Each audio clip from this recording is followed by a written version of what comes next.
मन करे सो प्राण ले, मन करे सो प्राण दे, वही तो सर्वशक्तिमान है। भागवत का सार है, ये कृष्ण की पुकार है। जो लड़ सका है वो ही तो महान है। छत्रपति शिवाजी महाराज की जय। और आपका हृदय से इस 5वें एपिसोड में बहुत बहुत स्वागत। क्यों छत्रपति शिवाजी महाराज की वीर गाथा महागाथा आप देख रहे हैं? क्योंकि ये आपके जीवन का आधार है, ये आपकी शक्ति का आधार है, ये आपके व्यापार का आधार है और आपकी सोच, आपके संस्कारों का आधार। इस आधार को आप जितना मजबूत बनाएंगे, आपका व्यापार, आपकी शक्ति, आपकी सोच, आपके संस्कार उतने ही मजबूत हो जाएंगे और निश्चित रूप से 100% गारंटी के साथ आप सफलता का परचम लहराएंगे। क्योंकि ये महागाथा सिर्फ महागाथा नहीं है, आपका आधार और आपका संस्कार है। 5वें एपिसोड में क्या हो रहा है?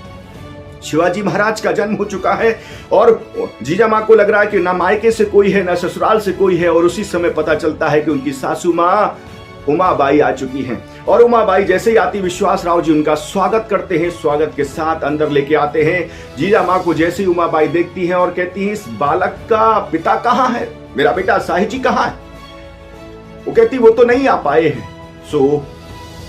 उमाबाई कहती हैं कि अपने घर की माटी उड़ रही है और वो दूसरों के घर में लीपता घूम रहा है। गुस्से में कहती हैं, अपने घर में माटी उड़ रही, वो दूसरे घर में लीपता घूमता। ऐसे राजा होने का क्या मतलब? ऐसे राजा महाराजा का क्या अर्थ है? थोड़ी देर बाद उमाबाई फिर से पूछती हैं, इसका बड़ा भाई कहाँ है? माँ जीजा कहती हैं कि वो भी नहीं है, वो अपने पिता के साथ है। तभी वो कहती हैं कि मेरा बेटा तो एक मूर्ख है लेकिन तू 10 मूर्ख है।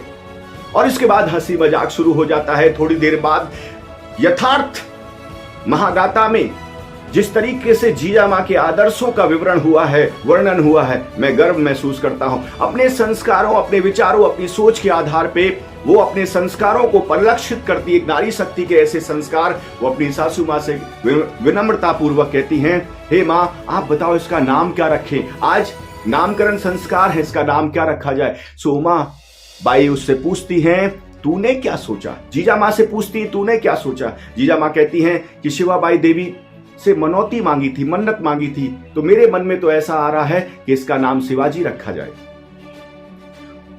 उमाबाई कहती बहुत ही अच्छा नाम है, इसका नाम शिवाजी ही रखो। और थोड़ी देर के बाद धूम धड़ाके के साथ जितने भी रीत रिवाज होते हैं वो होने लगते हैं। अलग अलग लोग आते हैं। लक्ष्मीबाई जो है वो गोद में शिवाजी महाराज को लेती हैं। सब लोग दुलार कर रहे हैं, प्यार कर रहे हैं, मंगल कीर्तन गाए जा रहे हैं, भजन गाए जा रहे हैं, अलग अलग गावते आए हुए हैं। और थोड़ी देर बाद पाल्ले में लेटे हुए शिवाजी महाराज के कान में जीजा माँ कहती हैं, शिवाजी। और पूरे महल में, पूरे दुर्ग में सभी को इस बात का पता चल जाता है कि बालक का नाम शिवाजी रखा गया। थोड़ी देर के बाद देव दर्शन के लिए लेके जाया जाता है और जैसे ही देव दर्शन के पास पहुंचते हैं, जीजा माँ एक थैली, मखमल की थैली निकाल के विश्वास राव जी को देती हैं। अचरज के साथ विश्वास राव जी देखते हैं ये क्या है। जीजा माँ की आंखें छलछला जाती हैं, आंखों में आंसू हैं, कुछ बोल नहीं पा रही, कंठ भर चुका है। वो कहती हैं, आबा साहब जब जा रहे थे मुझे दुर्ग से छोड़ के, तो उस समय उन्होंने कहा था कि मैंने शिवा देवी से, शिवाबाई से मन्नत मांगी है, अगर बेटा हुआ तो ये उनके चरणों में समर्पित कर देना। और ये 100 मोहरे जो है मैं उन्हीं की आपको दे रही हूं। उनकी आंखों में बहुत आंसू हैं, आंचल से पोंछते हुए आंसुओं से आगे बढ़ने लगती हैं। और विश्वास राव जी अपने कांपते हुए हाथों से उस थैली को लेते हैं और मां के चरणों में समर्पित करते हैं। शिवाजी महाराज के चारों तरफ सोने की मोहरें पूरी तरह से फैली हुई हैं। आज के इस एपिसोड लर्निंग क्या है कि किस तरीके से हर परिस्थिति में जीजा माँ ने अपने संस्कारों को नहीं खोया, अपने विचारों को नहीं खोया, अपने आधार को नहीं खोया। चाहे किसी ने कुछ भी कहा हो, लेकिन उन्होंने वही किया जो उनके संस्कारों में परिलक्षित होता है, जो उनके संस्कारों को, आधार को मजबूत बनाता है। आज के एपिसोड में आपने क्या सीखा? आज के एपिसोड में आपने ये सीखा कि चाहे कैसी परिस्थिति हो, मायके से भी कोई नहीं है, ससुराल से भी कोई नहीं है, लेकिन उन्होंने अपने आधार को टिकने नहीं दिया, हटने नहीं दिया, झुकने नहीं दिया। अपने संस्कारों के आधार पे अपने आप को आगे लेके गए और उन्होंने अपने बेटे का नाम शिवाजी रखा। यानी जो मन्नत मांगी थी